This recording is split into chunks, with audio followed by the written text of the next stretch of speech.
अब आप लोग सुनना चाहते हो कि भगवान को प्रसन्न कैसे किया जाए? बड़ा आसान है भगवान को प्रसन्न करना। हम लोग सोचते हैं भगवान को प्रसन्न करने के लिए ये व्रत करो, तप करो, मंगला आरती करो, ध्यान करो, ये करो, वो करो। भगवान को प्रसन्न करने के लिए कहा कि तुम पहले तो अपना दैत्यपन छोड़ दो। हाँ, जो आसुरी गुण है वो छोड़ दो, त्याग दो।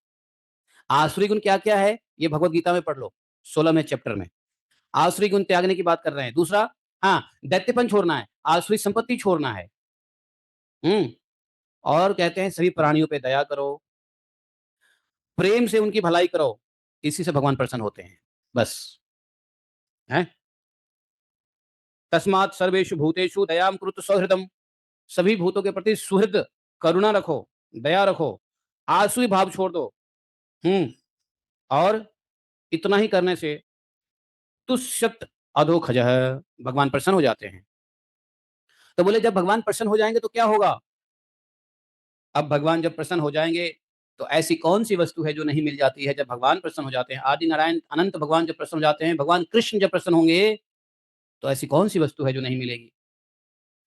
इस लोक का या परलोक के लिए जो भी धर्म, अर्थ आदि की आवश्यकता बतलाई जाती है, वे तो गुणों के परिणाम से बिना प्रयास के स्वयं मिलने वाली है।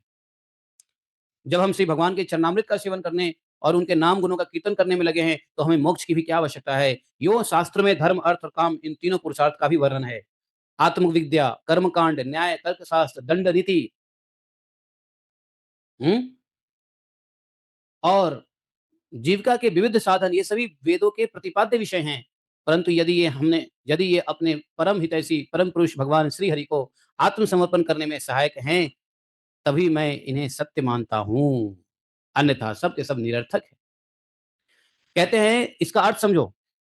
प्रहलाद महाराज ने कह दिया कि यो शास्त्र में धर्म, अर्थ, काम सभी पुरुषार्थों का वर्णन है। ये आत्मा की विद्या का, कर्मकांड, न्याय, तर्कशास्त्र, दंड नीति, गृहस्थ जीविका, मतलब वेद में सब कुछ है। सभी वस्तु का प्रतिपाद्य वेद ने किया है। लेकिन लेकिन यदि वेद के बताए गए सभी उपाय भगवान को आत्मसमर्पण करने में सक्षम नहीं है, तो कहते हैं वेद भी बेकार है। वेद का ज्ञान भी बेकार है। वेद का कर्मकांड भी बेकार है। यदि ठाकुर जी के कहाँ है ध्यान तुम्हारा? यदि ठाकुर जी के, भगवान के, कृष्ण के भक्ति में समर्पण नहीं है, तो वेद में बताया गया कर्मकांड भी बेकार है। कर्मकांड, ज्ञान कांड, न्याय कांड, ये कांड, वो